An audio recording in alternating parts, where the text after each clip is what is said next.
Okay, hold on. Here we go. Hey kids! It's time to have fun!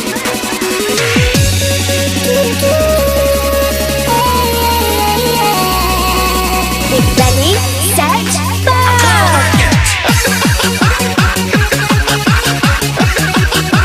What the fuck did that say? This is so good!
By the way, God bless whoever edited this video. That was the perfect ending to it, I'll be honest with you.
I don't think my audio is working. I think my audio died. Let me double check a few things here. Is my audio working? Is my audio? Oh, god damn it. Okay, is my audio working? Is it now working? Is it doing what it's supposed to be doing? Jesus Christ, I was only talking and finding out exactly that my audio is not working properly. Jesus. Hello, ladies and gentlemen. Oh, look, we've got a Gemex. I think his audio is working. I don't think mine is. Mine is. Yours is. I hear you. Oh, good, because it wasn't working a few moments ago. Congrats. And I was saying a lot of stuff, and then all of a sudden, I just realized, looking at it, going, "How come I'm not bouncing up and down? That is weird. Why is my audio not working?" But I hear you. It's not bouncing up and down, but I hear you. That's Anybody, let me go to the stream and see if I can hear you through that. I don't know. Anywho, it is what it is. And I can't stream because I got kicked off of TikToks again. Oh well, congratulations! I'm impressed. I appealed. I appealed for misinformation. They still haven't gotten back to me. Which information were you missed? On? Apparently, Trump didn't get shot. So. Oh well, congratulations. I know. I mean, I'm pretty sure he got shot. There, that's the whole misinformation. It is what is, right? It is what is. Well, I mean, maybe not. Well, technically, I guess it's correct that he wasn't shot at, not shot. I guess that's the logic. I guess. Yeah, I hear you on the YouTubes, so I don't know what's going on. Okay. Am I too loud? You're not loud. I'm just confused. I guess I'm a confused audio man. God damn it. I break things, or things get kind of questionable because I don't know. Like I said, it looked like my mic was off and whatever. It is what it is. It is what is. I also got attacked by a jihadist terrorist group on Twitter that is leftist terrorist against the Jews today. I'm totally confused on that. Jihadist leftist terrorist group that is against the Jews. Yeah, that's coming after me. It's a leftist group, so yeah. That makes a lot of sense. That makes a lot of fucking. I know, it's really weird. I was like, it's for my meme of posting. Have you seen the Beehive where someone smacks the Beehive with the broom and they go to the media complaining about how they're being attacked? Well, it was the one with basically the Palestinian flag guy smacking the Beehive, the Jewish Beehive, and then them attacking him and them complaining to the media. They're trying to kill me. It's like, no shit. So fuck off, assholes. Come at me. Make me popular. I don't care. I guess it makes a lot of fucking sense. I don't know. I mean, it is what it is. I mean, it probably makes more sense than anything else currently. I mean, I just said retard alert and basically called anybody that follows him a retard. So we'll see what happens out of that. Yeah, pretty much. But no, I'm still trying to figure out your target gathering group known as the FBI and the CIA coming up with their final conclusion on who is supposed to be protected and who is actually deaded on the roof. I don't know. They said, here was the thing, and this is what I've always said. With shit like this goes down, there's three things that usually happen to bring this about. One of the three things, or all of them. In this case, it's either conspiracy, incompetence, or bureaucracy.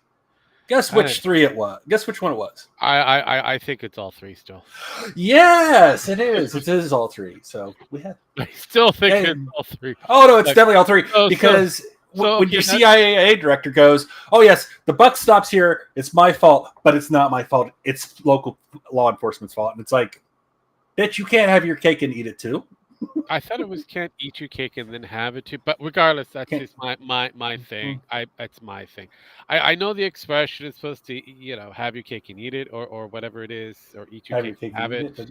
But I always kind of come down to my brain kind of goes, you can't have your cake and then eat it because it's your fucking cake that you get to eat, but you can't eat your cake and then have it.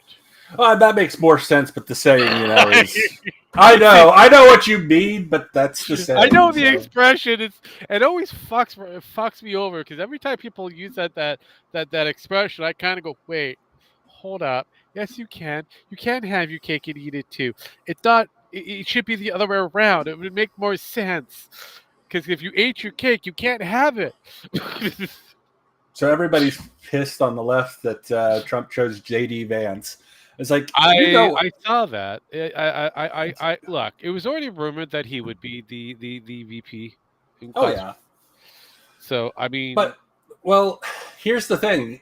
I don't think it was going to be originally, but he said, you know what? Fuck you. I need an insurance policy. Trump care. Here you go, JD. You're my Trump care. Pretty Because much. if you fucking kill me, you get this motherfucker. It was the same with Pence, honestly. Yeah. I mean, a lot of people don't realize Pence was Trump's VP because, you want to kill me? Here's the worst option. yeah. So now Trump's pretty much safe until Well, until the end now. Until the end of his term, 4 years if we're lucky. But it's very questionable. But what isn't questionable is we have that guy with glasses to continue with. Woohoo. Oh, God damn it. This is the hour and a half one, isn't it? No, that is episode 7, I believe. Okay. Yes. That's a two-parter, but okay. That's an hour and a half. Yes. So this one deals with a certain Joe who's a bit angry. An angry Joe. Yes. What are the odds? A Joe that's angry. My God, how is this a thing? But yes, it is good to be the angry Joe Schmo. Let's see if I can get this thing to actually work properly. Is it that one? No. Is it that one? No. Why are those two there if it's not going to be that one? Let me fix a few things. Okay, that should go away. Good beans. And then let's see here. That should. Why didn't you go away in the first place? Speaking of Metokur, he seems to be having too much fun with the AI right now. I don't blame him. I know it is a lot of fun. I don't blame him, honestly. The AI, especially AI music, is becoming an awesome thing. Becoming an awesome thing. Let's see if I could get this to go the way it's supposed to. Okay, so that's there. What is this? Oh, you're there. That makes a whole hell of a lot of sense. I'm going to move this to a different location. That's going to be that'll resolve the problem. Copy. And then I'll close this. And then I'll open it over here. I should have done this earlier, but hey, why the fuck not? Let's do it live. I mean, not like my bobble thing is working properly. What the fuck? Oh. No, I don't want that. I want the other team. Okay. That guy with glasses thingy. All it pop up. And then I want to crawl over to that one, which is episode 4. Load her up. Load her up. Spin faster, you fuck. Okay, it's loading. I don't like when it. There we go. Okay, it finally did something. Okay, cool beans. And then I'm gonna blow that screen up, and then I'm gonna share this goddamn screen. Is it the right screen? Please be the right screen. There we go. It's the right screen. Share this motherfucker, and then put that motherfucker up there. There we go. We're here. You're there. Okay. Yeah, it took a while. I figured it out. I'm gifted, apparently. At least I'm not a tard on the roof. Or a Joe Biden. At least I'm something. Well, he had a great career on South Park. And then he lost it all when he was no longer on the series. And, things went downhill. And Timmy tried to help him. And it just, it went bad. Well, Timmy, the whole... Jimmy, Timmy. Yeah. Jimmers. Jimmer! Anyways, let's do this. Fucking money? I don't even have money in my wallet. You can hear that, right? Unfortunately. Yes, I do. I have $7. You take all this, and you fucking pocketed it. This is the only fucking shit you people care about. My money's colorful. Well, now, yeah. Now I guess you know why they call him Angry Joe. Because he's one perturbed Pedro. He's a little bit of a ass-blasted Alejandro. A little bit angry. A little bit hot under the collar. You think? Guess that's where he gets that nickname from. One thing I've noticed as I've done this retrospective look at this particular website and the content creators that are associated with it, is that each person that watches it seems to have their own motivation, their own reasoning for wanting to take a look Joe's back. usually money. For some people, that is a nostalgia trip. They used to watch these shows. They remember the personalities. Nope. It's a chance for them to go, hey, I remember that. I remember when I used to watch this stuff every single day. When I used to go to that website every single day. But goddamn, has it been years since I've done. I don't remember shit. All right, actually, I Yeah, do, yeah, but I yeah, just don't want to be. I just want to be the grumpy one. I don't remember shit. remember. We all remember. Remember when media was good? I remember when media was good. You remember when news agencies were kind of calling things down the middle? I remember. I don't remember that ever. We've apparently been listening to different media groups over the years. Actually, no, they used it's on the used 80s. to do that. The 80s is when it Yeah. stopped. Well, Right after CNN became big, actually. And they, the moment they became all over the place on your what is it, your airports and shit, and started to go global and hitting all the airports as well, they also did that. they got one fucking lucky rap with the fucking Saddam Hussein bombing. They were stuck in the hotel and reporting from, and that was it. Yeah. They didn't have that, they would have had nothing. I know.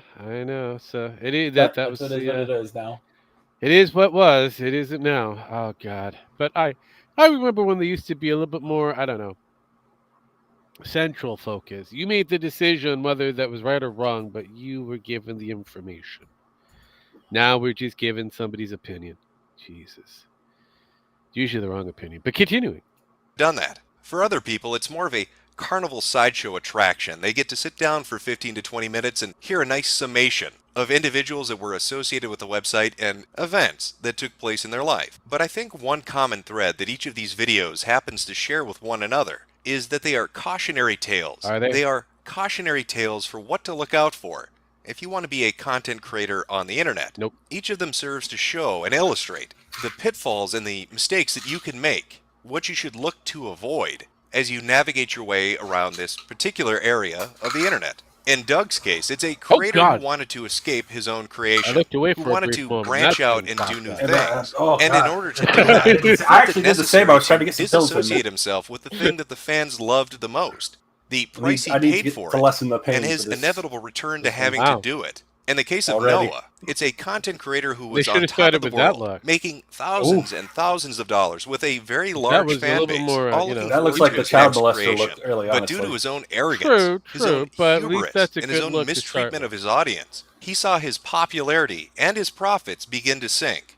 It's a man who shot himself in the foot through his mistreatment of those that adored him the most. And in Lewis's case, that, on the other if hand, Lewis has a cautionary tale within his video, it should be that you never, ever, ever create a username for a porn website, because that will come back to haunt you one day. The last thing you want as you cross that 1 million subscriber threshold is for information to come out that you really, really, really want to fuck the shit out of that green M&M. But these mistakes, they've been in the past. These are things that happened years ago. And as we move into this 4th episode with Joe Vargas, with Angry Joe, my intention was to, again, offer a retrospective look at his journey from an unknown individual to somebody who has nearly 3 million subs. A person who's put out video after video for nearly a decade, all because he has a passion for a hobby. And the hard work that he put into those videos that he put out, his angry reviews, and how that attracted an audience. Now, Joe has had his moments on the internet, like almost anybody else, and in fact, one of those moments was at the very beginning of this video. And peppered throughout the original intent of this particular episode were going to be highlights of that. But due to recent events that have transpired in the last 2 weeks, I've decided to shift focus a little bit in trying to keep with that idea of cautionary tales for things that you should seek to avoid. I feel it best, rather than to do a purely retrospective look at Angry Joe, I think the cautionary tale for this one is to avoid bullets as best you can. Yes. Dodge them well. But apparently those guys with glasses, they can't dodge bullets. Trump can. I know. I mean, he still got grazed, but he dodged it pretty much. He dodged it pretty. I mean, he is a very spry old man. I mean, honestly, he moved faster than I would have. I'm gonna be honest, because he got hit in the ear, and that was pretty damn. You can see when the bullet hit, and he was like, "Ow!" And then he was like, "Down." It's like, "Yep." Yeah, he was down before they even got on him, which is hilarious. Even after they picked him up, he's like, I gotta get my shoes. I gotta get my shoes. Oh wow! So it tells you something. Either A, his shoes were knocked off because he was moving that quickly, or B, he normally doesn't wear his shoes while he stands there for a while. We won't know for sure behind those podiums. So there's a lot of things that happen behind the podiums. If I remember my my police academy days, those things behind those podiums can happen. Very interesting. Well, he did lose his shoes, so. So continuing, let's get going to this. This is a 19-minute thing, but 20 minutes. I think we could do this. To instead take a look at the current events surrounding him.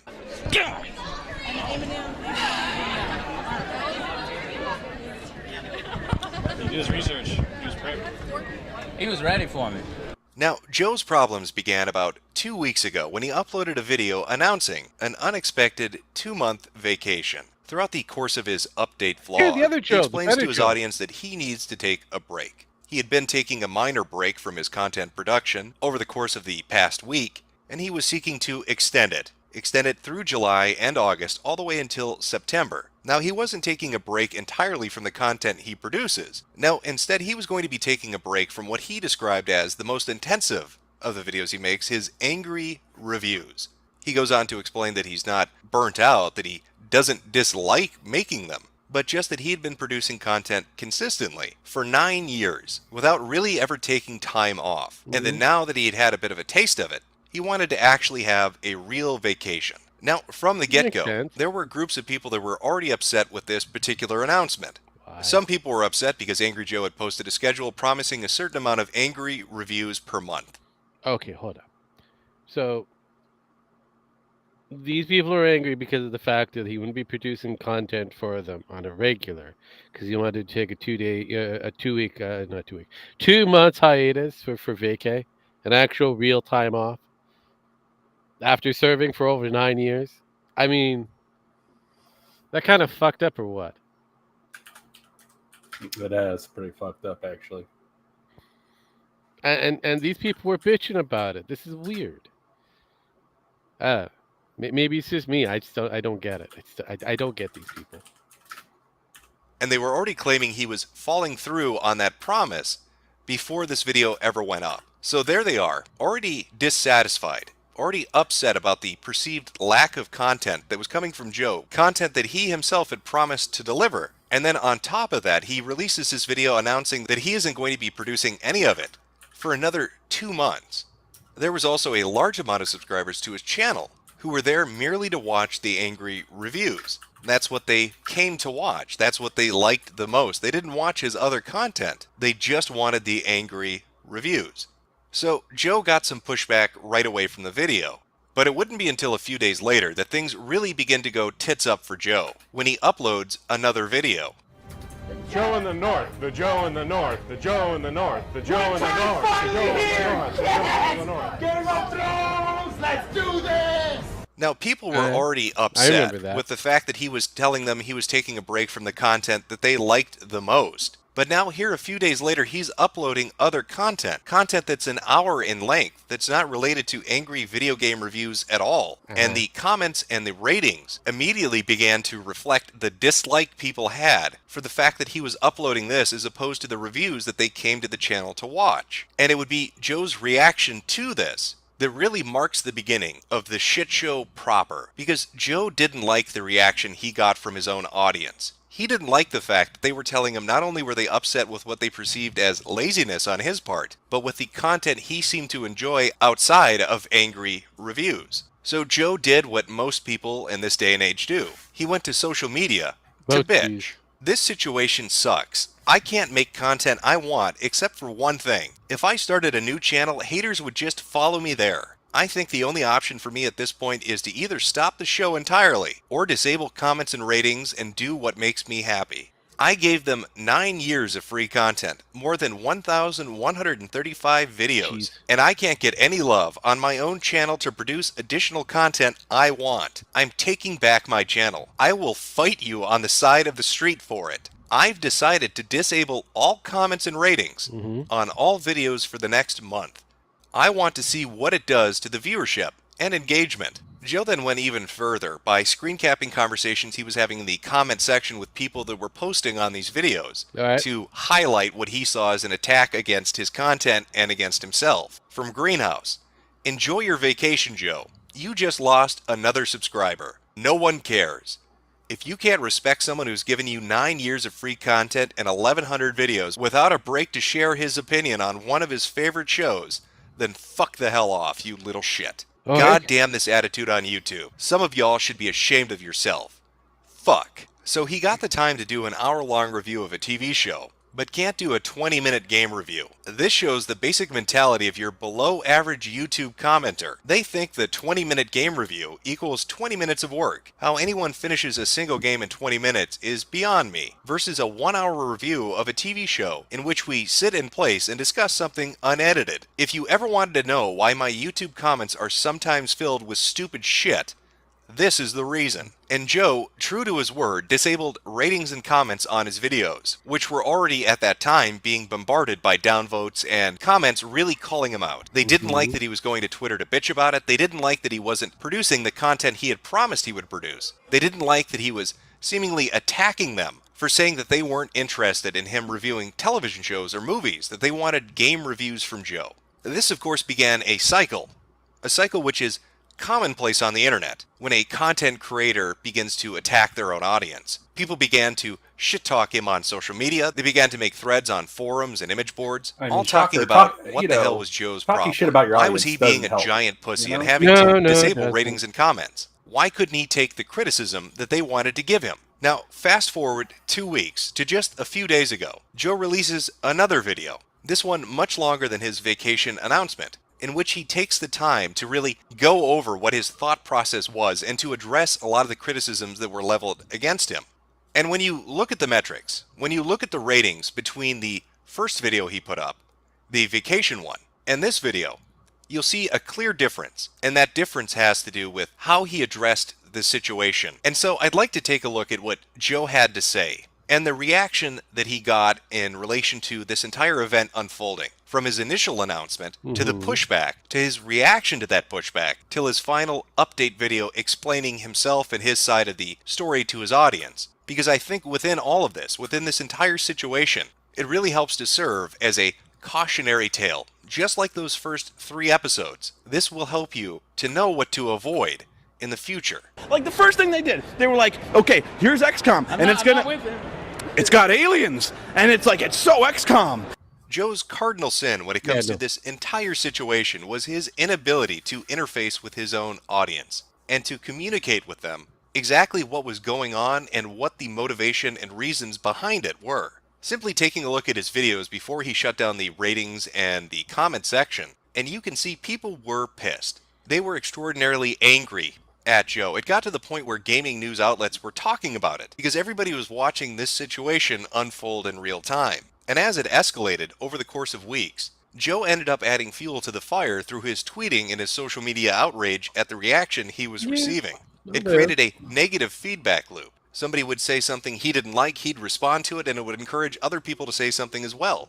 Worse yet, he disabled the comments, the main means of his audience actually talking to him. All this ended up doing was fueling their anger and making them seek outlets elsewhere, which ended up bringing in newer people who were now aware of the situation and wanted to try to egg it on. Now, Joe took the wrong approach when addressing criticism. Rather than addressing the individual critic, he used a broad brush approach. He used the shotgun approach. And 2 of the ways that he did this was by addressing viewers as entitled and calling them trolls. This basically is brushing away any criticism that a third party might have or just an innocent bystander. It creates the idea that if you have any complaint about what Joe is doing, that you're just an asshole, that you couldn't possibly critique him or have a problem with what he's doing without falling into these different categories. Yeah, one's just and bigger than the again, other. with comments disabled, you have no way of voicing that opinion. It's just going to piss you off. What he failed to realize is that his viewership, his subscriber base, had come to rely on the consistent upload schedule that he himself helped to establish, along with his promise of doing at least 2 angry reviews per month. So he had a previous statement saying, I'm going to do this set amount, and he had a previous work ethic showing that he would do that amount. But as this year went on, he started to fall away from that. And then he announces he's not going to be doing any of this content, and of course people are going to be upset. But rather than addressing how upset they are and why they're upset and explaining his rationale behind it, he simply refers to them as entitled, as a group of haters that exist on the internet. Now, this is the worst possible thing you could do, because what it's going to do is it's going to take people that aren't actually there to fuck with you, the actual legitimate trolls who really don't care about the situation one way or another, they're just there for a laugh. But it's going to take those people that aren't in that group, and it's going to make them want to join in. Because now you've already brushed them aside. You've said, you're a troll, you're an entitled asshole. I don't care what you think. In fact, I care so little about what you think, I'm going to take away your ability to explain to me why you're upset. Even within his explanation video, and in some of the comments that he chose to highlight on social media and some of the comments he chose to respond to, he seemed to be blown away by the fact that people couldn't understand that his videos, the angry reviews, took a lot of effort in editing, that it was far more than a 20-minute procedure, that he didn't just sit in front of a camera, record it, and then hit a button to upload it immediately after he was done. What he fails to take into consideration is the fact that nowadays most people are used to YouTube being dominated by vloggers of some variety. They're used to the 13-year-old girl sitting in front of her camera and saying, like, totally, oh my god, and then immediately uploading that pile of shit to the internet. Obviously, it's going to take effort to produce a video that has effects, that has a green screen, that has a script. It's going to take work. But again, rather than explaining I remember when they started. How about he that? simply tells people they're fucking retarded for not understanding that videos take effort Since to people make. could be uploading He's videos once to the again internet. assuming that anybody that has a critique of him is part of this hater group, this cabal of individuals that are just looking to fuck with him. Now, make no mistake, groups of individuals like that exist. They exist for any channel that's out there. But Joe let their opinion color the discussion. He let their opinion be transposed onto every opinion that he was seeing. And rather than take a small amount of time to just say, hey, listen, you know, when I make one of these videos, here's my work process. This is what goes into the creation of a video. I've got to do the script. I've got to get the costumes and source them. I've got to film myself and the people that are in the video as well. I've got to put it into an editing suite. I've got to add the After Effects. I've got to do all of this. Then I've got to edit the audio, and I've got to sync everything up. And then I have to do a couple of different quality checks to make sure that it's good at the end of the day. It's far more than a 20-minute process. See, it took me less than a minute to explain that. But Joe didn't even try in the beginning.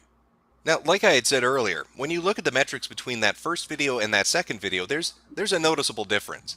And that really comes down to approach. Because in the second video, Joe actually sits down and explains what the hell is going on and why he feels he needs a vacation. Nowhere in his screed against people online on his social media accounts, nowhere in the original video, did he ever explain his workload or the amount of content he produced. He just, again, assumed that the audience watching already knew that. And that is a massive mistake if you're a content creator online. You cannot assume that the audience watching what you've produced has any idea about your personal life, about your work ethic, or about anything you've done up until that moment. You may have posted the most detailed message that ever existed on Facebook. You may have put up a walkthrough behind your thought process on Twitter, but how are they going to find that? You're assuming that they follow you regularly. You're assuming that these people hang on your every word, when more than likely they don't. They simply show up to your channel to watch the content you're putting out. So unless you include that explanation within the content itself, they're going to have no idea about the abrupt change in behavior that they're confronted with. When looking at this entire situation as it's unfolded over these past 2 weeks, the takeaway lesson is, don't make your audience your enemy. Don't create animosity with your viewership.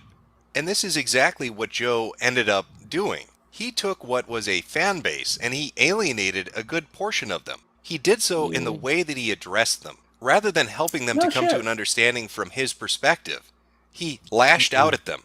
He attacked them. He grouped them together and dismissed their opinions, and then he took away the mechanism through which they'd usually address him back. But by taking away the ability for the community to interact with the creator, all Joe ended up doing was creating hundreds and thousands of brand new enraged Enriques that wanted to know when his transformation into Donut Drake would be complete. So learn from Joe's mistakes. Interact with your audience. Don't try to cut them off. Don't alienate them and make them hate you for no reason. If you need to address them as a whole, do it through the means that you would normally put your content out. That way you're sure everybody understands exactly what's happening. and grow a thicker fucking skin. People are going to shit talk you on the internet. You need to learn to cope with it and to tune it out if it really Yeah, but bothers Joe's a you. But lefty. punishing No. everybody because a few people piss you off is just going to make more people angry at you. And that is the last thing that you want to do. Well, goddamn. Oh God, That we're at the finale end is of going this to be a already? fucking Already? Christ. Wow, we didn't get any weird kind of sexual deviant or anything like that. Jesus. I mean, that's the one thing you can give to Joe. He is a normal guy. He's normal asshole. Just a normal guy. Just a normal asshole. Just a normal man. I love the fact that he's just a normal man. He is just a normal asshole. But, you know, man. Just a normal man. Wow, I mean, that was he quick. is. I mean, honestly, we're all assholes. And I know, but I mean, we all have that level of assholeness that comes down to it. But still, it's always good to go through something that was very simple, very easy. That was pretty quick, easy to digest. Yeah, he fucked up because he didn't bother to explain everything in detail. Problem is with people, you like they to keep really things don't want to close listen to the chest. details sometimes. That's true too. That's. But yelling at people, just say, hey, put a comment in and say, hey, I know you guys don't like this, but I need this right now, or I won't be able to go back to the normal content. I'm burnt out. That's all he had to say. Yeah, That's pretty all much. he had to say. Short, sweet, to the point. I could have addressed it that way. Yeah, I mean, but you know how it is. I mean, 'cause I think I remember that entire fiasco. I kind of was agreeing with Joe on his end, more so than I was his audience. And again, kind of going back down to it. See, it's a problem. I know what it takes to create a lot of that actual commercialized shit that Joe does. So I Yeah. kind of go, yeah, it makes sense that he wants to take some time off because he went from being the guy in front of a camera to going to doing the actual, what is it, conversations with people at E3 and all that kind of shit.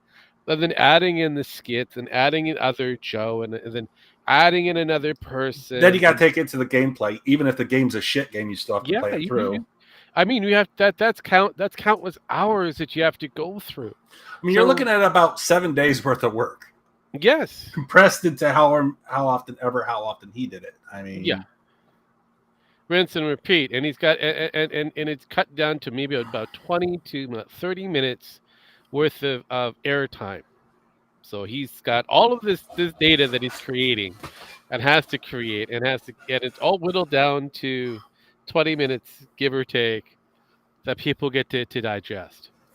Yeah, it's like, and that's a rough job. I will give Joe the benefit of the doubt on that, but Yeah. some of his takes I do not agree with, and Oh, some no. of them I do. So I mean, agree. but that's normal. You're allowed to Yes. have your own opinions and your likes and wants. So I mean, That's right. That's right. however, do not attack the people. Yeah, try not to who attack support the you. audience if they don't. I fully mean, just understand try to it. explain. If you don't, it'd be like, if you don't understand, I'm sorry, but this is what I need right now. I know you guys need me, but sometimes I need me time. Yes. That's all you got to say. Oh, yeah. And YouTubers do. I took 2 weeks off of TikTok and Yep. post uploading. Now my algorithm is shit because of it. Yeah, but- that happens. My sanity is good, or well, gooder. I wouldn't say good, but gooder than what it was. It is what it is. But no, it needs to happen, especially if you are not in the cycle of having secondary material ready to go so that it has a constant flow so no one will ever miss anything. So that in case you decide to get sick or have some time off, that fills in the gap for a while.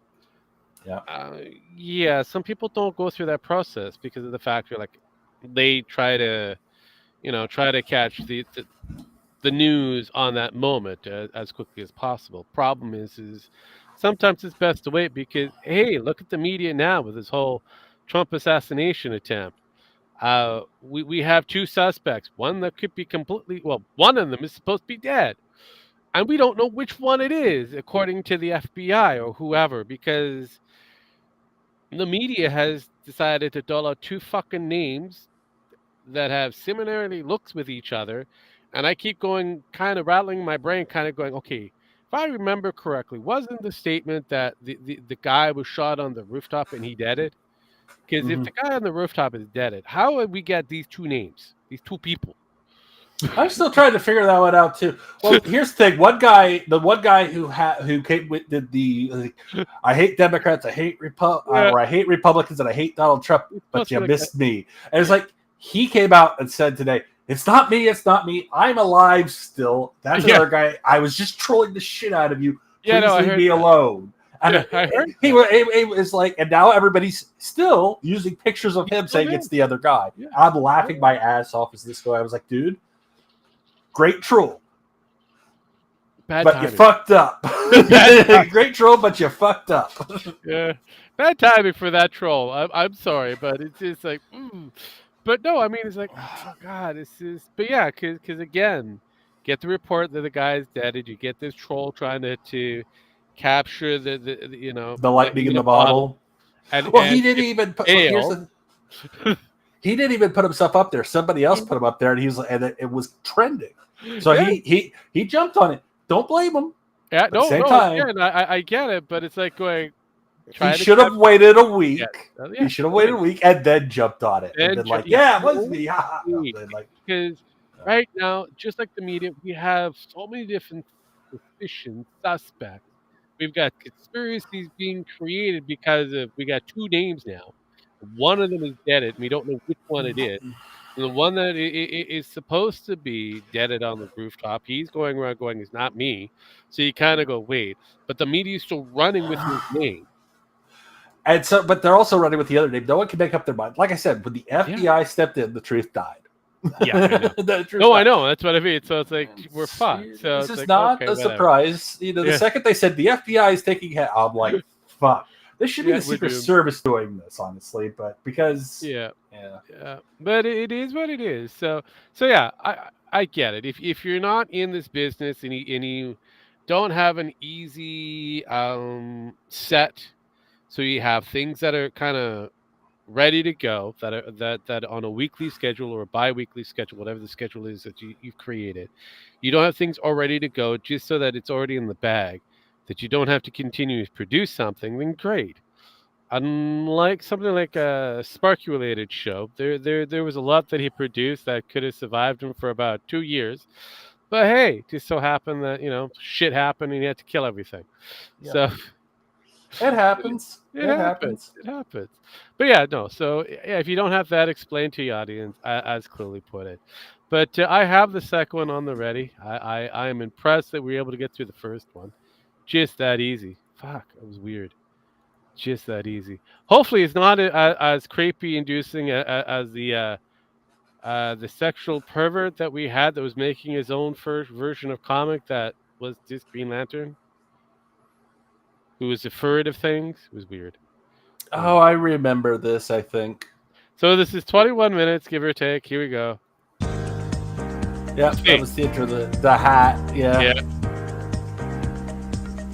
This is when you start wearing hats. Oh no, it's the toast of the town, the guy on the go. I'm the type of gamer every gamer should know. I'll be the one to watch the guy in the flow. I'm the type of gamer every gamer should know. Is this a rip on Pokemon? Well, it's been quite the little journey with That Guy with the Glasses series. Kinda. We've covered quite a few of the big timers, the showstoppers on the website, the Nostalgia Critic, Spoony One, Linkara, Pissed Jose. And soon here, we're going to be approaching the end of the series. We're getting into the final stretch, and there's a real differentiation between the beginning episodes. I don't know. And what we're going to be getting into. It's lagging. The pictures are on my side, I think. I don't know why. Well, I don't know. I'm not streaming, so it shouldn't be doing this. Well, that's weird. I think it's on my side because it's only... You don't see it on your side, and I don't see it in the stream, but I see it on... Okay, so I was getting confused because I'm looking at the stream, I'm going, it looks fine. Stream is fine. It's restream. When it goes to restream to me, it starts getting... let me see if I can fix this. If there's something maybe... Yeah, I don't know if you could. All I can say is probably refresh, but yeah, I can't bring it down. I'm gonna try lowering. Yeah, I I can think bring it down on my side and see what yeah, I think you could happens. bring it down on your side, and that should fix it because it's running at 720. That is standard, and it. Like I said, when I looked it over when we did that final recording, I looked it over again and going, I don't see what the problem is. It's only the video that's doing it, and I think it's just not uploading on my side. Well, it might be. It always does this at around this time. So Okay. Because like I said, people, I think it's people getting on the internet. That's what it is. shit! So. I'm not surprised because I was kind of looking at it on my side. I'm like going, it is feeling kind of throttly. So I'm like, well, it's probably the time frame where everybody's jumping on the internet because it is summer. Makes sense. It's starting to get dark outside. Yes. So I mean, right now I still have light outside. So I'm it's trying to kill stuff on the internet, so it might run yeah, better. yeah. People are still trying to figure out if the assassin's been figured out. Hard to break it to them. It hasn't been yet. Let me see if I can. Let me just bring this down and copy this. Bring this back up, and then send this to you. No, I'm just going to. I can watch. The video doesn't matter. It's fine. Okay. I don't know if it's your side or my side, and I think it's my side at this point. No, let me just kind of do let me just pick the Sparky stream for AI Metokur. Watch it while I do this, because that's going to be the best thing. All right, let's do that, and I will know for sure. Those first 4 episodes, those were sure. informational, really hitting the highlights and the key points about each individual and their contribution, or at least trying to wrap it up into a nice little story at the end. But we're transitioning. Oh, we're geez. transitioning from informational into remember entertainment. Because those last couple episodes are going to be a real shit show. The shit got show that proper, bypass, dealing with the whatever it was. rumors and the behind-the-scenes backstabbing, failed. the small-time contributors and the crazy stories associated with them. And so I thought it would be nice to transition us into that with a nice little primer on the guy on the outside looking in. I'm talking about the fandom of that guy with the glasses. You know, fandoms, they run the spectrum, the autism spectrum, because some of these motherfuckers are playing with trains. But there are all sorts of people of varying degrees of interest within this subject. Now, fans, they will love a show. They'll give it accolades. They will support it, subscribe it, like it, favorite it, give it money, buy the merchandise. They will move those fucking movies for you. But there are differing types of fans. Besides the basic core group that most people would encounter for a particular content creator or a website that exists out there on the internet. For example, maybe you could say there's an individual who's upset with digital entertainment, and one day he's browsing YouTube and he notices this untalented fat fuck is aping his bit. Look at that 240p quality ripoff. He's stealing it. He's not even original about it. He knows who you are. And he's taking your format and copying it to a T. He's written you before, and he's just outright stealing the shit that you do. Well, that's a fan. That's somebody that's emulating you and competing with you. Sure, he's fucking awful at it. Nothing he says is funny. His videos are awful. Fucking Spirit guy now. Doesn't he do like Spirit content now? I think he does. I think he's like the guy who was talking about the medallion, saying it's cursed. The Sonichu medallion. Oh, I don't know. I would have to. That looks like him. Because it really looks like him. That kind of goes back down to the fact that because there was a couple of ripoffs of that Angry Nerd. And I remember hearing about him, and I don't know if he moved over. I still think he's still doing gaming related shit. But there's another one that does exactly the same thing, which I think kind of went in that direction that you're thinking of. That looked like him though for a minute. No, the guy that they showed on there for a second. No, I know the guy with the blue shirt. Yeah. Yeah, I know. I know what you're referring to. I know. I was like, I think he's still doing his angry shit. Because that was the gimmick. He might have changed things, possible, but I don't know for sure. Because there's another one that did exactly the same thing, that probably would have went in that direction as well. Because I haven't seen him in a few.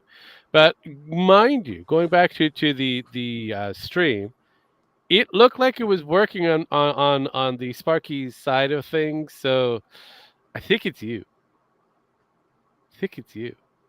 Nah, I think it's me now. It's doing fine now, so it just might have been a little spurt. Oh, probably. Anyways, I'll watch it still kind of going through the whole process. But we'll continue. Garbage fire, awful, but there he is nonetheless.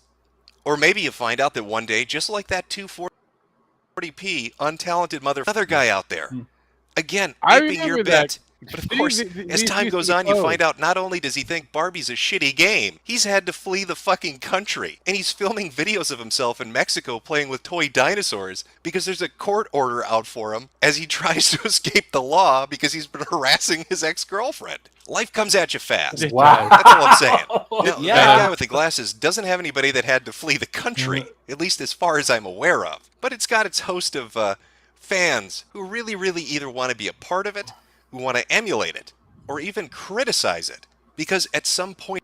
Okay, that was weird. So I'm looking at the stream now. It did do a little bit of choppiness on the stream. Yeah. Okay, so it's not just me. Got it. That is weird. I just thought it was me. No. I looked at the stream. I watched it. You know how we got that Alex dude going through the porthole and shit. It got choppy for a minute, and then all of a sudden went back to norm. That is weird. Restream, work your shit properly. That is weird. Anyway, we'll continue. Point along the way, they liked what that guy with the glasses did. And so I thought it'd be interesting to highlight a few examples of that for you before we move into the real good shit. Now, Rowan, it's like you have to be a mentally handicapped Mexican to say this right. You gotta roll those R's. Probably. Roran, better known as Latza. Now, Latza was a huge fan of that guy with the glasses. You can look at his YouTube channel and you can instantly see what the inspiration for it was, as evidenced by the content that he put out, the Gamer's Atlas, where he would review board games, dressed up as a character called the Cartographer, because you get it, it's the Gamer's Atlas, and he's a cartographer who dresses like George Washington for some fucking reason. I'm not really sure how that relates. Maybe he's a time-traveling cartographer. He likes to get there first to map it out for you. He's the wayfinder of internet content. Now, taking a look at the... taking a look at the quality content that Latza creates gives you a very good idea of just how much he really respected and liked the Nostalgia Critic, going so far as to audition for the website. Becoming as popular can be. Making my mark in high society. I'm the beau of the ball, the star of the show. Yeah, I'm the type of gamer every gamer should know. Sadly, that did not work out too well for him. I mean, he had the formula down. Shitty, unfunny skits with tons and tons of side characters all acted and portrayed by Latza himself. You think that Doug Walker would have looked at this and said, holy shit, I have a long-lost twin brother I didn't know about. But that didn't stop our little Latza. No, he doesn't give up. He's into deep plots, and he really knows how to write his way into something. Not getting the audition spot that he was looking for, he came up with a brilliant idea. If you're not going to hire me, I'm going to fucking hire you. And so he went about creating an Indiegogo account. My Date with a Secret Agent, an action comedy musical featuring inspired by VGHS and Dr. Horrible, featuring Doug Walker and Malcolm Ray from that guy with the glasses. Holy shit! He got him. They wouldn't let him set foot on their website, but he found a way to get them to work with him. And he only needs $700,000 to fucking do it. Of course, sadly, he only reached 521. I don't know why. Just look at this pitch video. But what will you get if you back this campaign? Well, I'm glad that you asked. Here's Malcolm to explain. For $200, your actor of choice will record a brief message or character voice. Or maybe a song is more what you need. Nick and Cody will do it. They're up for the deed. And if you don't want that, or if gaming's more of your thing, Paul will buy you a game of your choice. Anything. So that's my campaign. Thanks for pledging today. But if you can't do that, help us in another way. Please share this campaign everywhere you see fit, on Facebook and Twitter, or even Reddit. Help us reach our goal. We're well on our way. So thank you again, and have a nice day. I just don't know how people could pass up on this. Did you understand that this man was going to have Q himself in the production? Wait, what? Just listen to this ringing endorsement from John Delancey himself. His agent said he might be interested. Please write back when you're further along in the process. Fucking sold. Where do I donate to this? How could this not have achieved its budget, its modest budget of $700,000 by an unknown man who makes content on the internet? But apparently people just couldn't appreciate Rararan Productions. That's not to say he was completely alone. I mean, sure, his channel did open in 2010 and he only really has 1,300 subscribers and barely 500,000 views. But he's got a dedicated, loyal fan base that's looking out for Lotsa. Just look at the nonstop chatter on his discussion page. Rarity spread her legs wide as Roran prepared his high-class cock for penetration of her pony vag, eager to feel Roronan's spawn swimming inside of her. Did I mention Lotsa's a brony? Maybe I should have mentioned that. Lotsa's a brony. My favorite is Fluttershy because she's so adorable, and I see myself in her a lot. No. Now, Paul is what you'd call a super fan. He really loved the website. He wanted to be a part of it. He couldn't get in there with that audition tape. He couldn't get in there mimicking what he saw them doing. He couldn't even get in there by trying to create a high-budget movie and hiring them to work for him. But hey, at the end of the day, it's their loss. It's a loss for that guy with the glasses because how many talented writers out there create a storyline about a superhero with electric... Look, I can understand the reason of why Doug was like we're not getting this guy whatsoever because he's a brony lover. We were good. Oh, God. It's a pony, dude. He's a brony. Don't need that on my shit. Fuck. Nipples. In the... I know, right? daytime, he's mild-mannered Let's Player Corey Barton. But at night, he becomes Lotsa Day Electric Nips, serving a hot slice of justice to all the evildoers out there. Deep plots. But alas, it was just not enough to capture the attention of the people that he loved the most. And thus, scorned, he fled into the arms of another lover, Red Letter Media. Imagine Lotsa's surprise when an email arrived from Jay and Mike at Red Letter Media saying, "We love Electric Nips, Lotsa. You need to come out here immediately. Send us a demo tape, audition for us, and then drive across the country and have a meeting with us. We're super fucking serious." Now, Lotsa had recently said in an interview he gave that he didn't actually drive out there, that he only lied about that for whatever reason. He was just playing pretend. Haha, gotcha. Okay. I tricked you into thinking I was retarded. I didn't actually make it all the way out to Milwaukee. Yeah, I just wanted to say I did, and that was really bad in hindsight because that looked really bad on me. He states that he actually was contacted by Red Letter Media before he drove out to Milwaukee, warning him of the nefarious plot to trick him into driving across the country to meet with people who didn't know who he was. Yeah. But in my mind, I like to imagine that that's just him trying not to be embarrassed. And that our little Lotsa, dressed up as his cartographer self, drove all the way out there just to have Mike and Jay slam the door shut in his fucking face. Now, I know this can come off as a depressing story of a man that continually fails to garner the attention of those that he looks up to. But Lotsa's moved on. He's put these things behind him. They're in the past now. And he has a real professional career. If you look at his IMDb page, which he actually has one, amazingly, you'll see that he's been a busy boy. He's working for Disney. Ew. He's actually working at Disney. The dream has become a reality. When he took the risk to move out to California to make it big, he actually got his foot He looks like one of the pedophiles that work for Disney Corporation. Yeah, So I right would now, agree with I'm that. making I totally would agree short with that. videos for a thing called the Disney LOL app, and I'm very much taking their TV shows, remixing them into 12-second silly videos. How fucking amazing is that? And thank God, no Let's Play videos of Aladdin, a Disney property, exist where Lotsa refers to characters of Middle Eastern descent as sand niggers and talks about how black people are apes. You got a filthy monkey chasing you. Oh, you mean a boo? Yeah. Didn't mean the people. He's Arabic, not an N-word. He is not black. At least call him the right kind. He's clearly a sand nigga. Oh, geez. My bad. Thomas, don't you know sand niggas can't climb? White men can't jump, niggas can't swim, sand niggas can't climb. Because that would probably make it really awkward working for Disney. God, but luckily, that's not real. He never made that video on the channel Gameception, which he runs with a friend and a family member. because no official copies of it still exist. And if you were to by chance go and look up older mirrors of it and run across this, which says it's been taken down by Rararan Productions, that in no way indicates that Lotsa actually did this. But Disney has bigger things to worry about. Yeah, Like they do. obesement I Nickelodeon forgot sitting about They do, on they set still to do. steal They their did. actresses' shoes.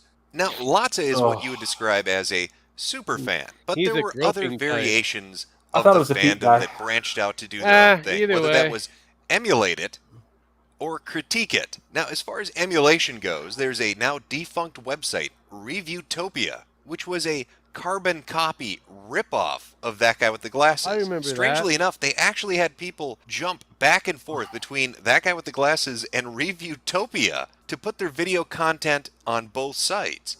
Now, I would love to show you some of the amazing content I'm sure Reviewtopia put out on the daily. I'm not going to be able to, because it doesn't exist anymore. And why is that? You know, just a little event that happened back in 2013 when about 2/3 of the site's contributors left following a controversial incident during a live stream of Sinner Radio episode at MagFest. There was a combination of nudity and several lewd and exploitive comments made by Enigma, who was operating the site's Twitter at the time, which were later deleted. The result was a mass exodus of members, Enigma's firing, and a temporary suspension of live streaming.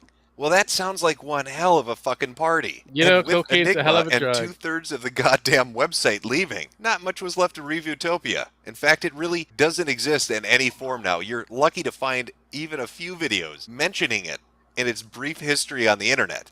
One of those would be A. Salieri's video. I'll leave a link in the description below if you want to go watch it. But if you want to save yourself some trouble, take the color scheme of That Guy with the Glasses and change it from orange and red to blue and white, and then lessen the appeal of absolutely everybody contributing on the website, and you have Reviewtopia in a nutshell. As far as critiquing goes, there was a little website, Crowded Sidewalks? No, that's not it. The Busy Street, a blogging site ran by a Robin fanboy that really loved to shit all over That Guy with the Glasses. But I can assure you, Jordan was a fan at one point. He just sort of flipped around a little bit. Went from loving them to fucking hating them, and then talking about it incessantly every single fucking day. Hello, I'm the Internet Critic. I watch it so you don't have to. Hey, do you like reviewers on the internet?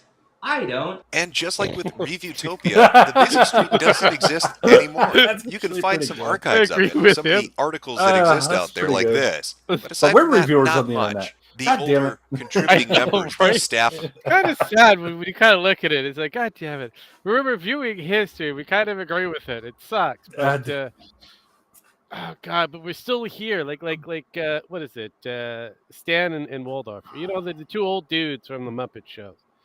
Well, you got to do it because everybody forgets this shit happened, especially know. nowadays. If you don't know, bring back the past, you're going to forget about it, and then somebody else is going to claim they did it first. Yep, that's usually how that works, and I don't know. Sometimes you have to kind of go back and review a few things just to see that. Hey, was the talking points the correct way, or is it something completely different? I love this. Anyways, we're almost done. Jesus fucking. Oh Christ. shit! Really? Well, we usually don't get through this quick. It's kind of boring, and but it kind of speaks for itself. It's not as let's put it this way. It's not as crazy as the last two were. Put it that way. Oh yeah. It was just one creep after the other creep, and it was just like okay, hold up, I need to breathe. Yeah. Oh God. We're almost through this one. Well, okay. Well, let's see what happens. Yeah, I know, right? Of the website have dispersed to run bingo shows that nobody watches, and I know, by the way, Jordan, that's why you deleted all fucking 30 of those. 3-hour plus long bingo live streams where you would read numbers to nobody watching. 0 views. I suppose in some weird way, the fandom is a reflection of the website. You have people that are trying to fit in who maybe don't fit in and fall off like a Lotsa. people that are just I'm old. I played stealing or bingo. aping a style, and you can see that play itself out a lot with that guy with the glasses. These small-time reviewers that I came never in, worked for which a were bingo hall. basically just Good. cookie-cutter molds of I'm content good. that was already on the website, or even those who became ex-members who critique it out of perhaps bitterness or jealousy or just a legitimate hatred for the policies of the site and what it's become.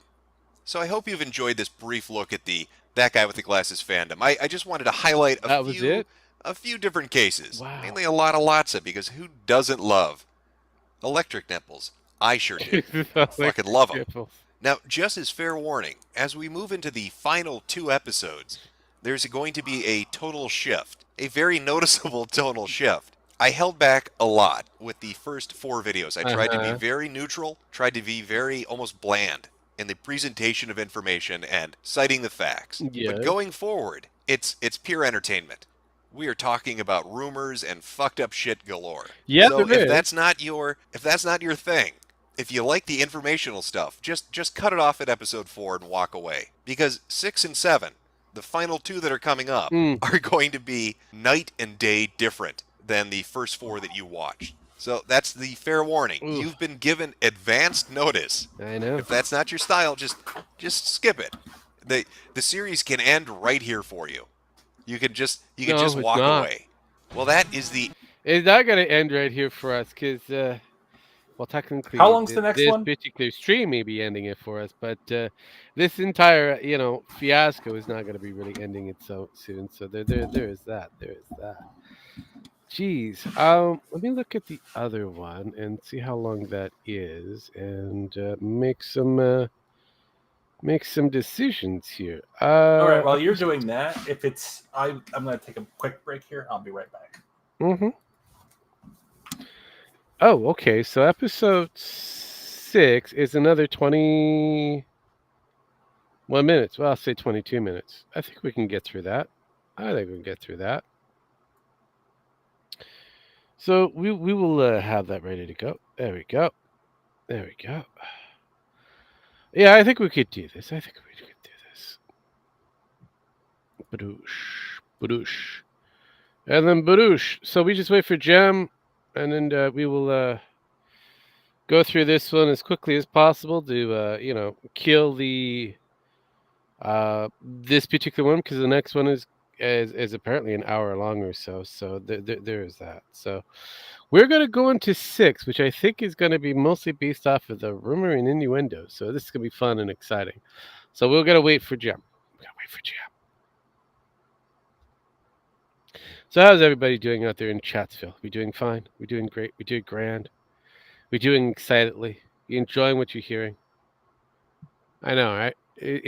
We've survived so far. We've got past the no talents. We got through some of the weird fandom.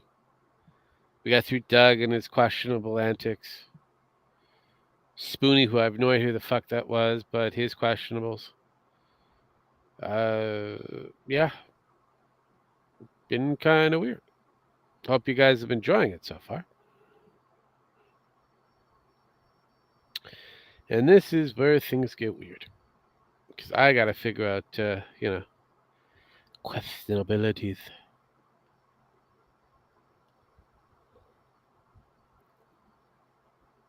Excuse me. It has been a long day. It has been. Oh God, I feel like I'm being talking in the German fanatics again. It has been. Jeez.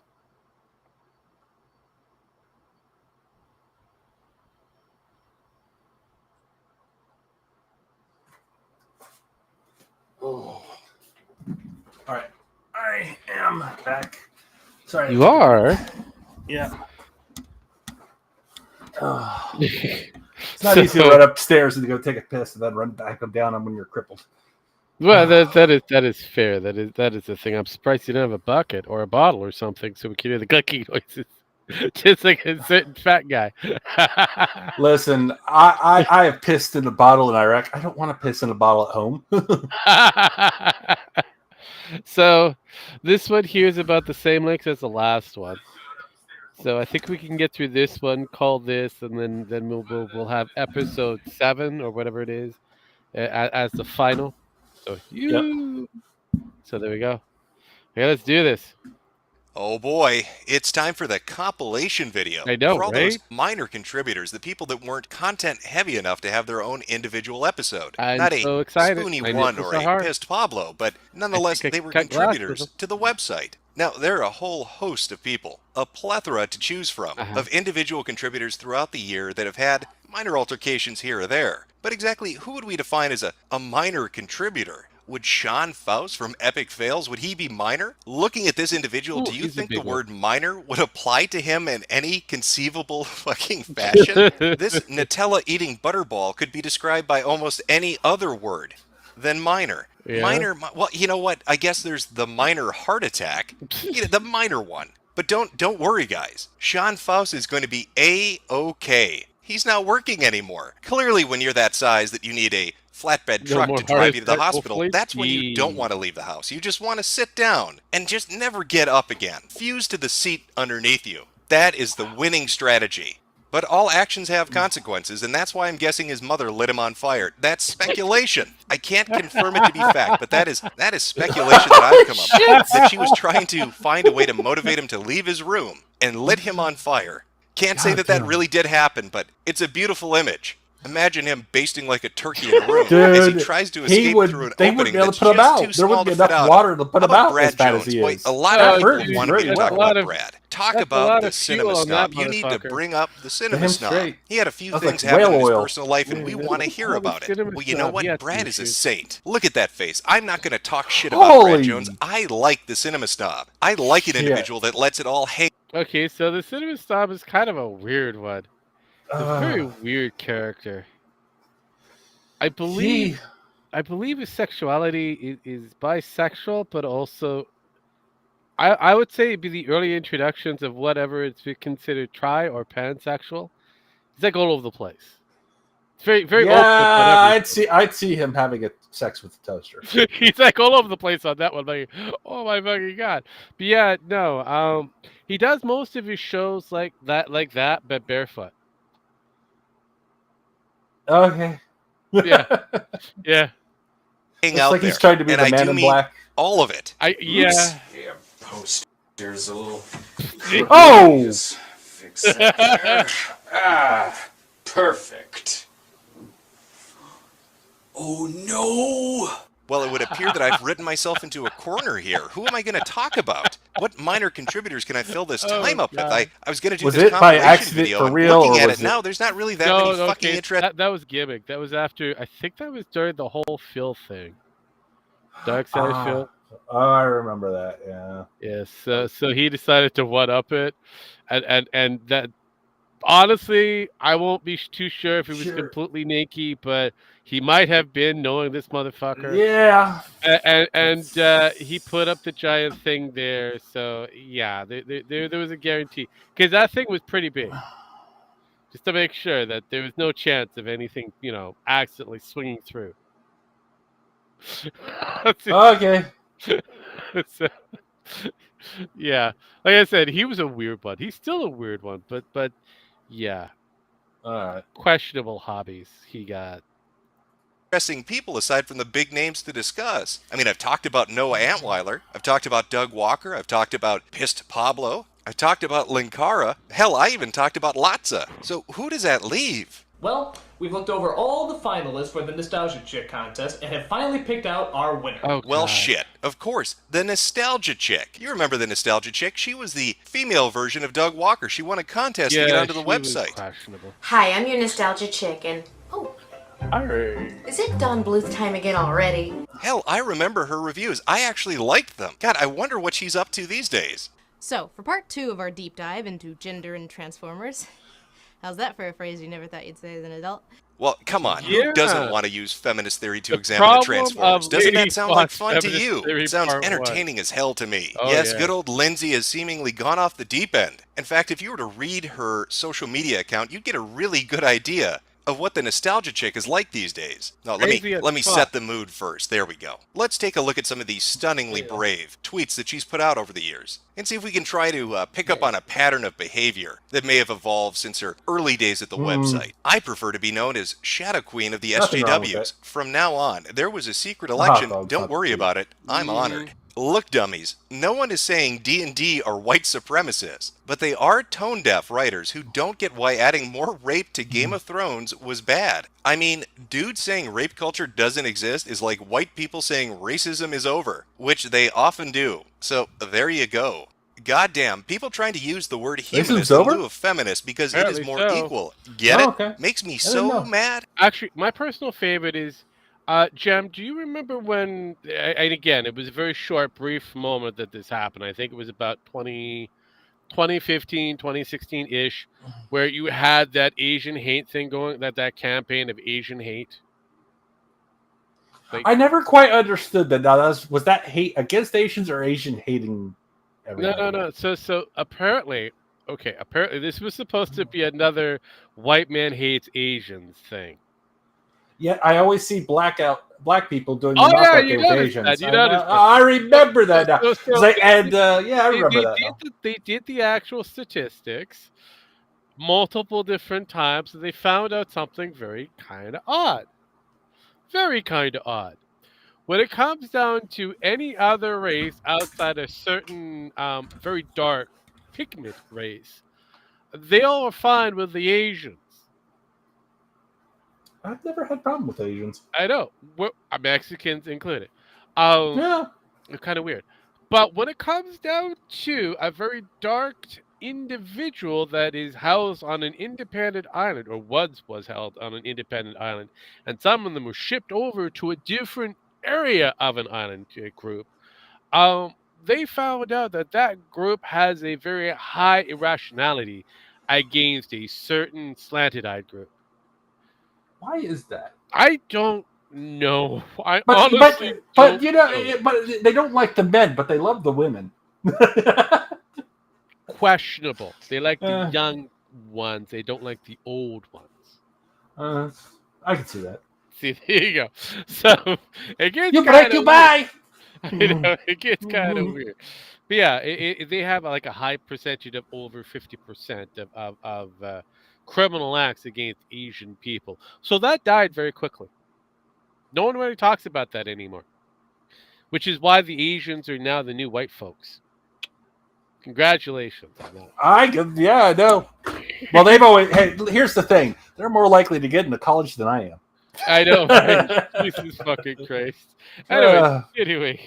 Well, it would seem our little Lindsay has grown into quite I the remember SJW, talking about all the hot-button issues like rape in Game of Thrones and white supremacy and privilege and just That's the how whole she got slew into that, of the bullshit the that seems to credit make the card. rounds on Twitter. I don't know what it is about Twitter and that guy with the glasses, but it sure turns these people into something they weren't originally. Hey kids, fun fact, it doesn't matter if threats of rape and physical harm are trolling or not, it's still against the law. And she even has a little clapping emoticon. Wow, But I Lindsay, love I think that might be cultural appropriation. How can I best get that point across to you? I mean, you're an SJW. Clearly, you don't want to culturally appropriate somebody else's behavior online. But how could I do it in a subtle way that you would get? It just eludes me right now. It eludes me right. I can't think of something. That's not to say, though, that Lindsay always comes down on the side of the are not a SJW. black She doesn't. woman. I don't think Felix I is a can see that racist. now. I think he's a careless, tone-deaf idiot who's made millions being a careless, tone-deaf idiot. What a fucking nigger. But then again, there are instances of friendly fire with Lindsay. Like when James Rolfe wouldn't review the Ghostbusters movie, she had this to say. I, too, would like to take a stand and say that I hate this movie neither I nor you nor anyone has seen. Oh, wait a second. It looks like there's a response to this one. What is that? Remember how you hated your baby enough to kill it before you ever even saw it? Damn! Yeah, I should probably bring that up. Lindsay happened to create a short film, a documentary, The A Word, about abortion. That stings. In which she gave. I need the cream. How can I Bird sum the sad. plot of this movie up for you? I have this.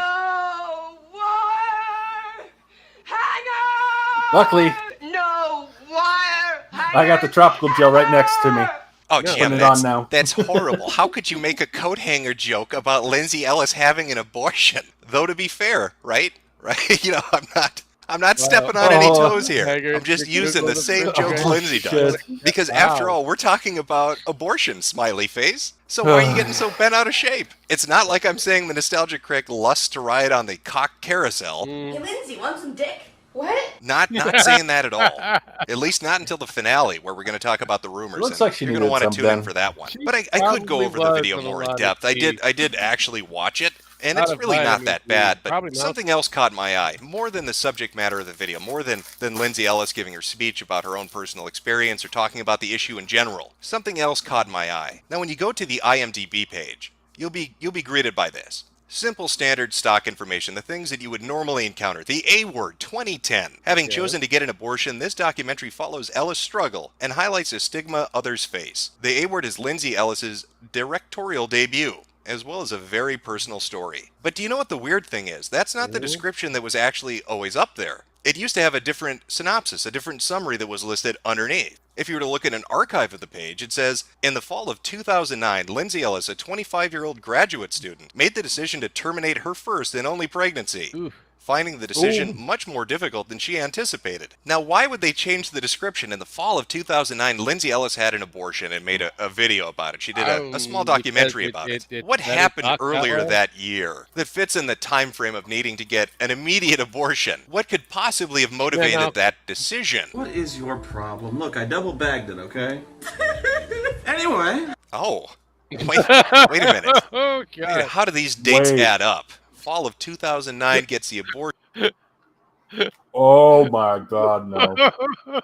Oh. Oh, that is. Oh God, that. I double bagged. Yeah. Oh God, that doesn't always work sometimes, buddy. Oh. Spooting with Spooty. Ooh, the commentary. I don't know if that's a good thing. Abortion. Now, I'm not sitting here and saying that Spoonie's descent into depression and alcoholism was at all fueled by the fact that he and Lindsay Ellis had a sexual affair, and then she aborted the baby, breaking his mind and breaking his spirit. I'm not saying that. But you know, Lindsay has spent a good amount of time really dealing with the hard issues, the big topics. I mean, my God, she did a documentary about getting an abortion. And she wasn't just satisfied with that. Lindsay Ellis is an advocate for rights. You saw her tweets about rape. She takes that very seriously. Brian, what is in this? Roofies.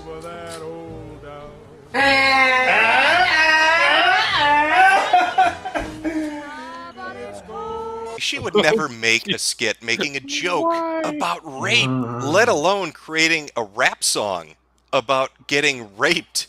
That would just be ridiculous. Dude, not funny. In her second Thanks for the Feedback video, she made a music video featuring a rap song about rape. The video was almost universally reviled as being in poor taste and has since been taken down, although not for that reason. Word of God says that she wasn't happy with the edit and didn't want it to be put up anyway. Wait, so Lindsay Ellis actually made a song about rape? A rape rap? Well, interestingly enough, if you were to go to search for this, you're not going to find it. In fact, I found bits and pieces of it. But when I delayed the Lindsay Ellis video, when I switched it up for the Linkara one, I had publicly talked about finding the rape rap video. And what do you know, when I go back to revisit it, it's disappeared as well. In fact, it's been scrubbed from the internet. But don't worry though. Even though Lindsay Ellis has removed all traces of the rape rap from the internet, my friends and I got together at the lab and we worked hard to create a real-life forensic reconstruction of what we believe Lindsay Ellis's rape rap would have been like. Make her suck your dick the first date. You scared to rape a bitch? I can't relate. Wow. She let me in the house. Nobody's safe. Now pass the plate. Rape. She let me text her. Won't let me touch her. She said she can't fuck. I'm like her brother. Kick down the door unannounced. While she lay on the couch, I gives a fuck this your house. This is not Place good. that crotch on my mouth. Rape on the first fucking date. Rape. Put that puss on my motherfucking face. Now, I feel fairly confident that that's a close That was approximation uncomfortable. of what Ellis's God. rape rap would have been. But Hey, if Lindsay just wants to, imagine what you can do with re-upload AI it now. and show us I all know. that my forensic reconstruction is That's not even accurate, worse. she's welcome to do so. But We but do I have think the the boys pictures. and I at the lab, I think we really nailed it. Yeah? I feel this is a fairly accurate representation I'd of say the you music that animated she it wanted to with put out the there for help of people your to consume. AI. Now, eventually, Lindsay's time with that guy with the glasses would come to an Oh, end. She's God. going to branch off and do her own thing. And her like own every thing other. ended up taking the form of Shay Apocalypse, a website for Team Nostalgia Chick and other assorted talent to come and produce skits and ideas and videos that she wanted to direct and put up for her fan base. Now, what you're looking at is an archived version of the page, because if you try to go to this shithouse website, I don't know where this fucking thing is hosted, what Lithuanian server it exists on, but it's fucking impossible to get it to load. Not that it would really do much good, because the site basically died in 2015. If you look at any of the social media attached to it, the Facebook page, the Twitter account, all of them are pretty much dead as of 2015. It had something to do with them putting all their eggs in the blip basket and then it not working out. I believe the site is still used somewhat, but it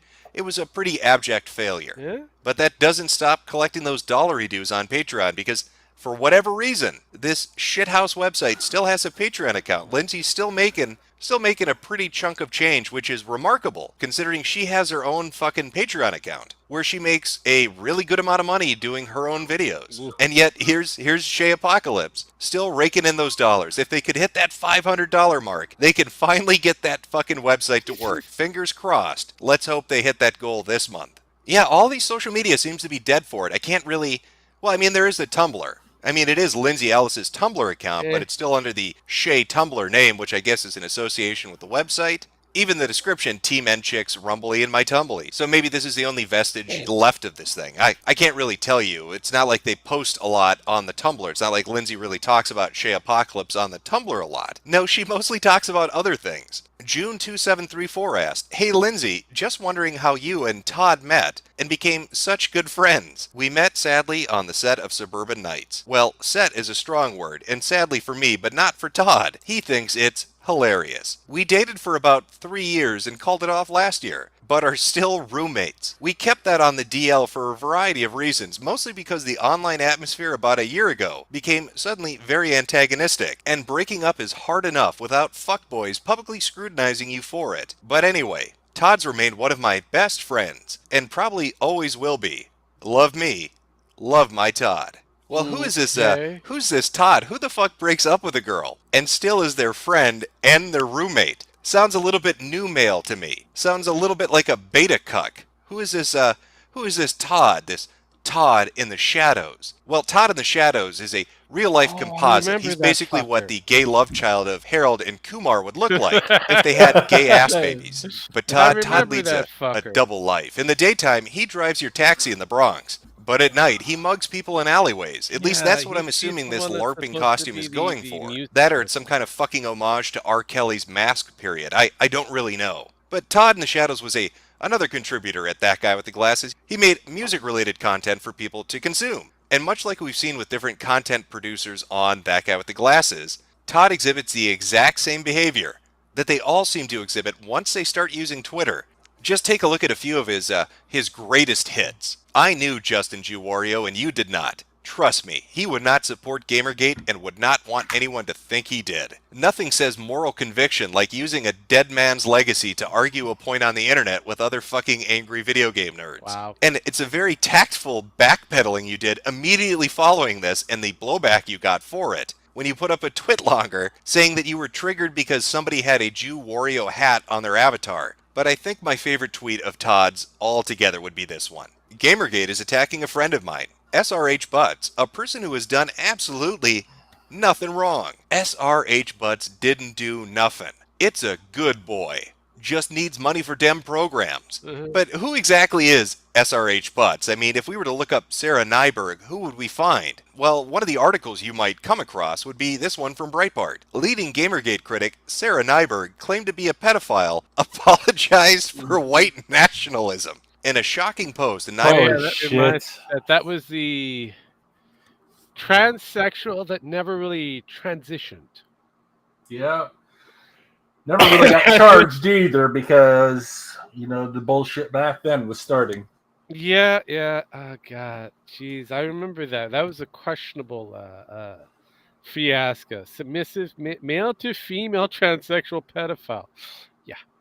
Yeah, it's almost like never happened because he didn't want to go to jail, and that's why he did that. So Yeah. almost like the bullshit that still happens today.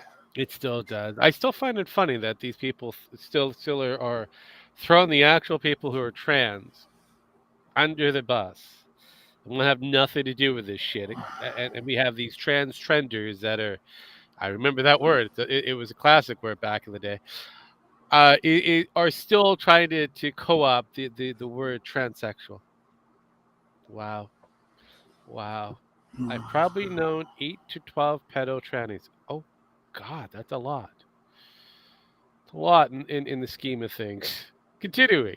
Nyberg's own FF Shrine chat logs dated 26 October 2005. Nyberg, who used a screen name Sarah, describes herself as a submissive male-to-male transsexual pedophile that's fond of age play and penis girls that really misses Alice. Elsewhere in the log, she says, "Yes, I am a pedo. I embraced my child lover soul long ago." Nyberg says she knows pedophiles. I've probably known 8 to 12 pedo trannies, she says. SRH Butts shit. didn't do nothing wrong. Yeah. Brilliant, wow. Todd. What a brilliant defense of an innocent Yeah, person, Todd. That 2014-ish. didn't blow up in your fucking face really quickly, did it? Just like that Jew Wario thing. You seem to get really hot under the collar about Gamergate. I don't blame you. I've heard it's a misogynistic hate movement against women, with the singular purpose being to get a Republican in the White House in 2016. Yeah. At least that's what I've heard. I wouldn't know anything personally about it. Now, I know that was a minor amount of minor contributors to put in the compilation video, but I think Todd really fits this category. After all, he was minor enough of a boyfriend to basically live in the fucking closet and stay a roommate after he got his ass dumped. And with that minor amount of manhood, I can't think of any better place to put him than in this compilation video. Now, I had intended to talk about a few other things, but really kind of going over it and looking at the different chat logs and interactions, it's a lot of boring people. I'm going to be honest with you. The big names seem to get involved in the more interesting things or have a longer sordid history than the smaller name contributors to the website. That's not to say they don't play a role in a lot of the scandals, or alleged scandals, or rumors, but that's more for the finale, which is the last video. At the end of this month, the last weekend of this month, will be the finale of this entire series. And it'll be into that video that I put the more salacious details, the more interesting tidbits of information that people have passed around for nearly a decade now, for as long as this website has been up, as long as people have been contributing to it. So hopefully you'll tune in for that and you will enjoy the finale and we can cap this fucking off and I can get back to talking about people shoving bike pumps up their ass. Like I used to. Once again, thank you. That's pretty much what his content was back in the day. Yeah, pretty much. Oh my God. It's actually more interesting than this shit, but hey. I know, we did it. We got past all of them to get down to the final finale. I know, isn't that weird? I know. I mean, and you said we couldn't get it done in a good, Well, it's the next one that. The next one is just an hour. Oh, okay. So we might actually be able to do that one then. Yes. So next week, that one might. Yeah. Yeah, because when I originally looked at the way how things were being set up and the way how we were going through the last two. Well, there wasn't really a lot. There wasn't really a lot of interesting stuff in the last two. It was mostly boring content. The guys were kind of normal-ish, not bad. Involved with it, and then the weird guy that made the questionable comic book. We had a lot to digest on that one. Oh yeah, there was. Oof. Yeah, that was a lot to digest. So and we kind of came down to that conclusion, going if it's like these two going forward, we're going to have to really figure shit out. The last one, however, is supposed to be. Oof. Well, we'll find out when we get there, but we're not going to get there, so that's going to be the next week, folks. We've hit our time. I'm going to. We're actually an hour and a half, exactly, almost. I know, right? I'm going to call it here. Usually we get to the hour and a half mark. Sometimes we go into the 2 hour mark. But this case, we're done. We're over. We're not doing what Sparky does. We're just going to wrap this up, get the fuck out of here, enjoy our livelihood. But I hope you guys enjoyed it. If you want to, you can. I'm not going to say you have to. Like, comment, subscribe, whatever you're supposed to do over there on the YouTube side of things. I have no idea what you're supposed to do on the X side of things, the twatters. You can like it as long as before you log in or leave a comment. But I think that's how that works. And we're not on the ticker talkers because they banned Jem for being, a for man. being a Trumpster. Yeah, a Apparently. man, pushing out, peddling out false information. That Trump was shot. I mean, apparently he wasn't shot. I mean, I've heard everybody from the FBI to the CIA to the Secret Service say he was shot, including the President of the United States. And I'm just like, apparently he wasn't on the ticker talkers. Chinese don't like it that much. Right? I'm shocked by that. But no, I also heard that the sniper was a piss poor shot, not only grazing his fucking head, but he hit the actual what is it? The teleprompter. That they have? No, actually, that's been disproven. That teleprompter did not get touched. Oh, that's good because, like I said, they were saying that the teleprompter got hit. So I don't. They were saying They were saying Trump got hit by debris from the teleprompter. They said the teleprompters were not touched. The only people who are talking that shit, even the news media said, yeah, he got shot in the face, no debris. The only people saying that are the twatter, the twatter shitters. Because it actually hit a couple of areas of the YouTubes, and some people have been talking about that. So I just kind of go, hey, it's being talked over here. Maybe don't know. It seems like they're trying to push that narrative, but the CIA and the Secret Service and the FBI already put out he was hit by the bullet directly. Look, I still want to figure out who did it. I'm still waiting to find out which of the weird white tards actually is deaded. But right now, it's very questionable. I still have my fingers crossed. It's a white tard. I'm hoping it's clearly somebody who is. Well, there is the problem that he was wearing a Demolition Ranch. I don't know if you know who that is. That's a dumb channel. Yeah. And they said we had nothing to do with this guy. We sell thousands of T-shirts. It looks. Here's the funny thing. They say, oh, this guy had a cell phone and videos of himself, but no social media presence. None. Yeah. I mean, someone's gonna find it. Yeah, of course. But Kiwi again, Farms will find it. I know. We'll have to wait and find out. But until we get more information, I'm just gonna play the waiting game as usual. I have fun talking about certain things, but I'm not gonna be jumping on a sword, kind of going, "This is the person," even though we found out that person that we suspect it was is still alive to this day. It is what it is. But it's amazing how the left all of a sudden loves somebody owning an AR-15 style rifle. I know. I mean, it was the first time they liked the fact that somebody was carrying one. It's amazing. Yeah. See, I told you, it's all about the talking point. It's being created. So about the narrative. Here we are. I told you that's about the narrative. It's a thing. Hopefully, you guys don't go into a civil war, but I have popcorn. Here's the next. Well, the next thing is we're not going to go to a civil war. It's going to be World War III because they can't take that shot again. I mean, they could, but it's kind of on the nose at this point. So that is fair. That is fair. So the only choice is to start World War III, put us into martial law, and call the election for Biden immediately. So. Yeah, that makes a lot of sense because did they do something similar to a certain George W. I know. A little Bushy who had to find the weapons of mass destruction in a desert. I don't know. It was kind of weird, but still waiting. They were there. They were just expired. Yeah. Here's the thing: they had the stuff. It was just 6 years out of date and wouldn't work anymore. No. Once you put it into a desert. Underground on the sweltering heat, baking on top of it. Yeah, it kind of goes bad. It still would kill somebody, but you have to ingest it directly at that point. Yeah. But until then. Anyways, as usual, I'm going to give GMX his last rate. I'm going to hit buttons. We're going to get the fuck out of here. Miss me, faggots.